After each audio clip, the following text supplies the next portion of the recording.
Noong June 22, ginanap ang concert ni Fiang, ang big winner ng PBB sa New Frontier Theater. Pero hindi nakaligtas si Fiang sa mga komento ng mga netizens sa kanyang performance. Narito ang mga ilan netizens na nagkomento sa kanya. Dapat sa acting na lang siya oromize, I love Fiang, pero masyado naman pinilit, hindi bagay, acting na lang, pampakilig na lang. Nakakahiya kahit libre yan, di ako pupunta dyan.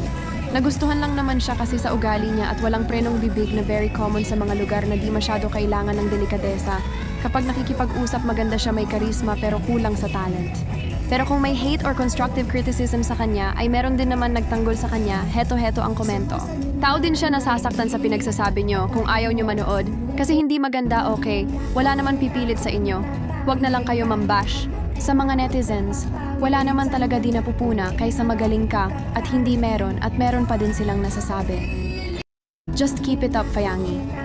Sensya na ho, pero baka naman pagod lang siya dahil halos araw-araw na may event si Sophia Smith. Magkaroon naman po kayo ng pag-intindi, hindi puro babash lang kay Sophia Smith. Maging